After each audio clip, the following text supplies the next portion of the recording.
Hello students, welcome to Biks Institute. आज की class में हम कंटिन्यूटी में पढ़ेंगे इलेक्शन कमीशन ऑफ इंडिया। जैसा कि हमने बहुत सारी वीडियो पढ़ चुके हैं सेंट्रल गवर्नमेंट की, गवर्नमेंट क्या होती है, सेंट्रल गवर्नमेंट कैसे वर्कआउट करती है, president, vice president, Lok Sabha, Rajya Sabha, supreme court, high court, ये सब चीजें हम बहुत अच्छे से डिस्कस कर चुके हैं। आज की क्लास में हम कंटिन्यूटी में पढ़ेंगे इलेक्शन कमीशन ऑफ इंडिया, एक ऑटोनमस बॉडी हमारे देश के अंदर बहुत बड़ा, जैसे कि सुप्रीम कोर्ट, हाई कोर्ट, ये सब बड़ी बड़ी बॉडीज है, वैसे ही भी इलेक्शन कमीशन भी एक बहुत बड़ी बॉडीज है हमारे देश के अंदर। तो स्टार्ट करते हैं election commission of India. Article number 324 शुरुआत करते हैं, बाकी हम पढ़ेंगे 324 में क्या है, 25 में, 26, 27 एंड कंटिन्यूटी में देखेंगे कौन कौन से आर्टिकल इलेक्शन कमीशन से रिलेटेड है। बट आज की क्लास में हम एक इंट्रोडक्शन करते हैं कि हमारे देश में इसकी स्ट्रक्चर होती क्या है।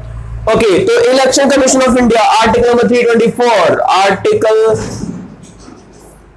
324। अब देखते हैं, सबसे पहले हमारे देश में एक होता है चीफ इलेक्शन कमिश्नर, भारत का मुख्य चुनाव आयुक्त। Okay, chief election commissioner plus some other election commissioner. Okay, और कुछ क्या होते हैं, इलेक्शन कमिश्नर होते हैं। चीफ इलेक्शन कमिश्नर एक होता है और ये मैक्सिमम 4 तक स्ट्रेंथ हो सकते हैं, बट जनरली प्रेजेंटली हमारे पास कितने हैं, 2 ही इलेक्शन कमिश्नर है। ओके, फर्स्ट ऑफ ऑल देखते हैं, ये जो चीफ इलेक्शन कमिश्नर होता है दैट इज, या ये जो इलेक्शन कमिश्नर होते हैं ये भी अपॉइंटेड बाय, ये किसके द्वारा अपॉइंट होते हैं, अपॉइंटेड बाय प्रेसिडेंट। इतनी बड़े पोस्ट पे बैठे हुए लोग हैं ना, तो अपॉइंटेड बाय प्रेसिडेंट। तो प्रेसिडेंट के द्वारा इनकी नियुक्ति होती है। तो इनकी नियुक्ति किसके द्वारा होती है, राष्ट्रपति के द्वारा इनकी नियुक्ति होती है।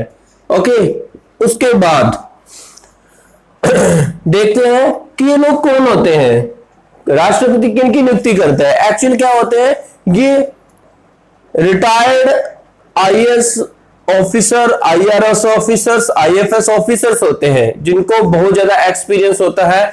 कोई जो नहीं रिटायर हो, किसी रनिंग में भी किसी को अपॉइंट किया जा सकता है इलेक्शन कमिश्नर। ओके, जैसे कि आप जानते हो प्रेजेंट में हमारे देश के चीफ इलेक्शन कमिश्नर कौन है, मिस्टर सुनील अरोड़ा, और वैसे ही 2 इलेक्शन कमिश्नर भी हैं। ओके, तो ये है हमारे देश के चीफ इलेक्शन कमिश्नर की बॉडीज, एक चीफ इलेक्शन कमिश्नर और 2 इलेक्शन कमिश्नर, जिनकी नियुक्ति किसके द्वारा की जाती है, राष्ट्रपति के द्वारा की जाती है। ओके, तो अब देखते हैं कि ये जो है इनको शपथ कौन दिलाता है, ओथ।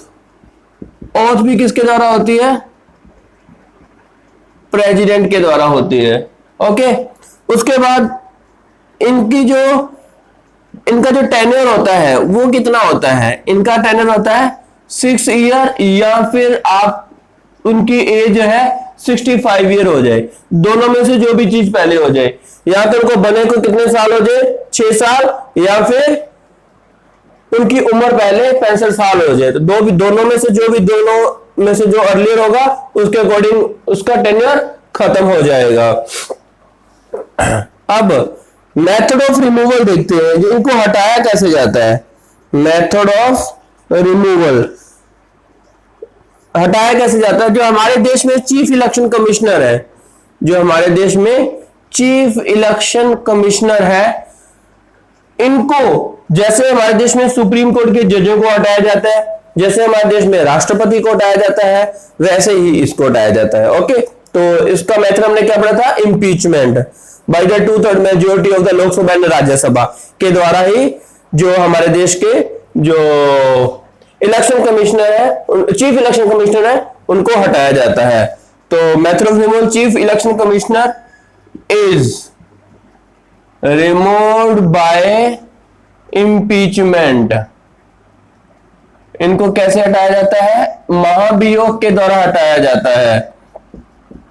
ओके, अब बात करते हैं इलेक्शन कमिश्नर को कैसे हटाया जाता है। Election commissioners is removed bye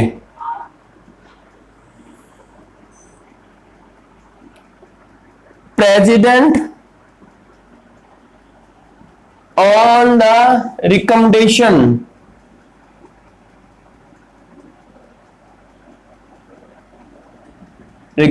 of chief election commissioner. जो हमारे देश के इलेक्शन कमिश्नर है वो किसके द्वारा हटाए जाते हैं? प्रेसिडेंट के द्वारा हटाए जाते हैं, लेकिन उससे पहले किसकी सलाह ली जाती है? चीफ इलेक्शन कमिश्नर की। और चीफ इलेक्शन कमिश्नर को कैसे हटाया जाता है? इंपीचमेंट के द्वारा हटाया जाता है। तो ये कुछ बेसिक पॉइंट्स हैं इलेक्शन कमीशन के बारे में। ओके, हम सबसे पहले देखते हैं कि इलेक्शन कमीशन जो है हमारे देश का, मैं इसको election commission of India ECI लिखता हूं। ये कौन कौन से इलेक्शन करवाता है? तो कंडक्ट द इलेक्शन, कौन कौन से इलेक्शन कंडक्ट करवाता है? Number 1 president, number 2 vice president, number 3 Lok Sabha, number 4 Rajya Sabha,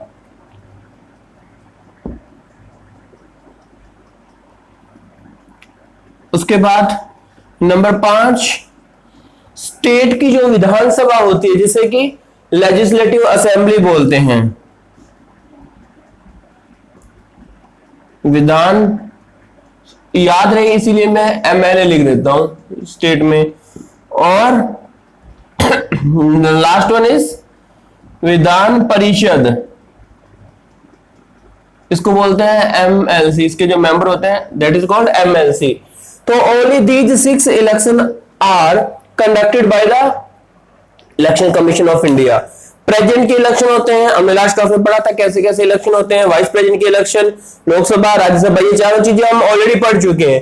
तो president, vice president, Lok Sabha, Rajya Sabha के जो इलेक्शन होते हैं वो किसके द्वारा कंडक्ट करवाए जाते हैं?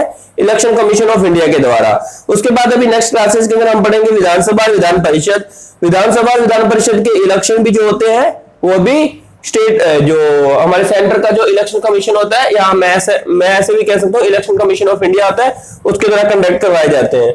तो आपके एग्जाम में कोई भी ऑप्शन है कि इलेक्शन कमीशन ऑफ इंडिया कौन कौन से इलेक्शन कंडक्ट करवाता है, तो ये ही इलेक्शन होते हैं 6। ये 6 जो इलेक्शन है सिर्फ यही इलेक्शन कमीशन ऑफ इंडिया के द्वारा कंडक्ट करवाए जाते हैं। इसके अलावा जितने भी अदर जो इलेक्शंस होते हैं वो स्टेट के इलेक्शन कमीशन होते हैं जिनके द्वारा कंडक्ट जो इलेक्शन करवाए जाते हैं। ओके, अब देखते हैं आगे और इसके क्या क्या फंक्शन होते हैं जो इलेक्शन कमीशन होता है और ये क्या काम करता है। तो आपको पता है हमारे देश में पॉलिटिकल पार्टी होती हैं, अलग अलग टाइप की होती हैं। कौन कौन सी होती हैं? एक तो नेशनल पॉलिटिकल पार्टी होती है, एक स्टेट पॉलिटिकल पार्टी होती हैं, और कुछ इंडिपेंडेंट कैंडिडेट भी होते हैं। ओके, तो जो पॉलिटिकल पार्टी होती है उनको रिकॉग्नाइजेशन देते हैं। तो election commission provides the status to the political parties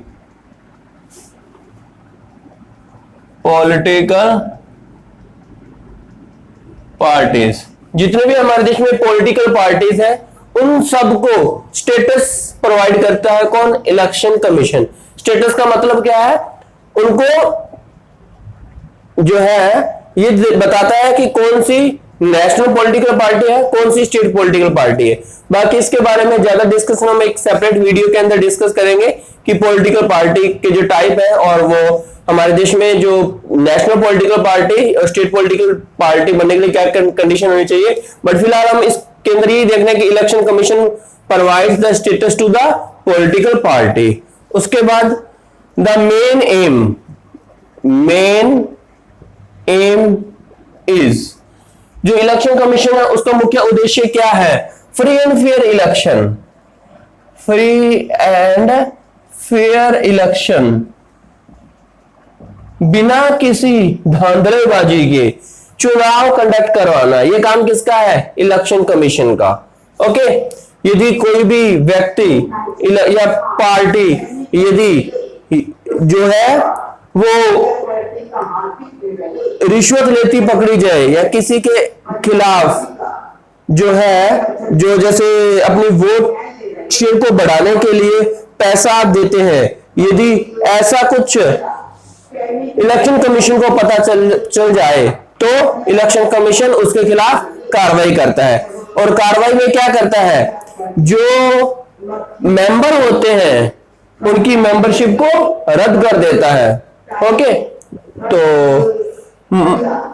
next है model code of conduct. Model code of conduct, इसका मतलब भी फ्री एंड फेयर इलेक्शन और इलेक्शन के जितने भी रूल्स एंड रेगुलेशंस हैं उनको इंप्लीमेंट करवाना ही क्या कहलाता है, मॉडल कोड ऑफ कंडक्ट। जितने भी जैसे इलेक्शन होते हैं उससे पहले थोड़ा समय पहले जो आचार संहिता लग जाती है, तो वो सारे जो वर्कआउट होते हैं वो किसके द्वारा करवाए जाते हैं, इलेक्शन कमीशन ऑफ इंडिया। जब हमारे देश में इलेक्शन होते हैं तो इलेक्शन कमीशन जो होता है वही सबसे पावरफुल बॉडीज बन जाता है। ठीक है, जो इनके पास जो इलेक्शन कमीशन है उसके पास स्पेशल राइट आ जाते हैं जब इलेक्शन हो रहा होता है देश के अंदर। ठीक है, तो ये चीज है। उसके बाद ये तो इसके फंक्शन हो गए 3। अब एक क्वेश्चन ऐसा आता है, मैं यहाँ पे कुछ क्वेश्चन उनसे डिस्कस करता हूँ, 1-2 क्वेश्चन मैं बताता हूँ, बाकी सभी आप लोगों को मैं यहाँ पे क्वेश्चन बोलता हूँ, आप इन सब के आंसर इनके कमेंट बॉक्स में लिखोगे। तो पहला क्वेश्चन है, जो इस्टेब्लिशमेंट इलेक्शन कमीशन कब इस्टेब्लिश हुआ, स्थापना कब हुई इलेक्शन कमीशन की, तो इसका आंसर क्या है, 25 जनवरी 1950, 25 जनवरी 1950 पर जो हमारे देश में इलेक्शन कमीशन की स्थापना हुई। आपको पता है 26 जनवरी 1950 को हमारे देश का संविधान लागू हुआ था। Okay, question number 2, national voter day कब मनाया जाता है, वोटर डे। तो वोटर डे भी कब मनाया जाता है, 25 जनवरी को मनाया जाता है। तो इसका मतलब है 25 जनवरी को ही। क्यों मनाया जाता है, क्योंकि उसी दिन इलेक्शन कमीशन ऑफ इंडिया की स्थापना हुई थी, इसीलिए उसी ही दिन हमारे देश में जो इलेक्शन कमीशन वोटर डे मनाया जाता है। ओके, अब मैं आपको कुछ क्वेश्चन देता हूं, आप कमेंट बॉक्स में कमेंट करके उन सब क्वेश्चन के आंसर दीजिएगा। ओके, तो हम मान लेंगे कि ये टॉपिक क्लियर हो गया है। ओके, तो फर्स्ट आपके लिए क्वेश्चन है, who is the present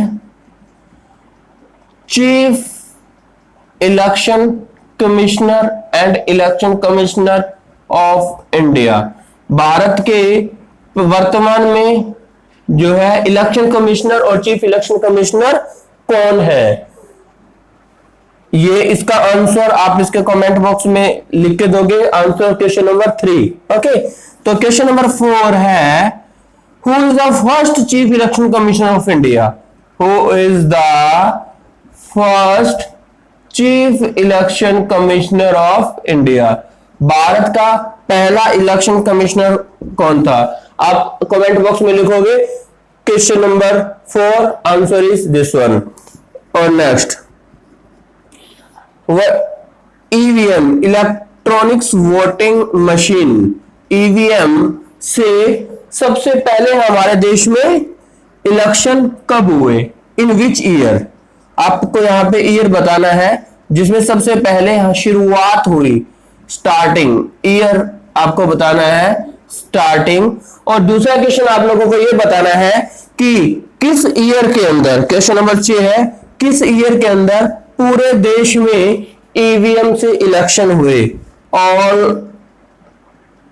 over the country.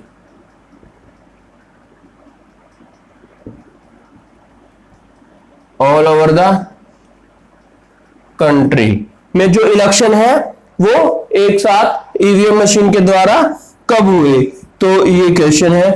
तो इसको आप अच्छे से देखेंगे, इस पढ़ेंगे और कमेंट बॉक्स में कमेंट करेंगे। इससे रिलेटेड जो पॉलिटिकल पार्टी का कॉन्सेप्ट है वो हम नेक्स्ट वीडियोस के अंदर डिस्कस करेंगे। तो this is all about the election commission of India. Thank you students.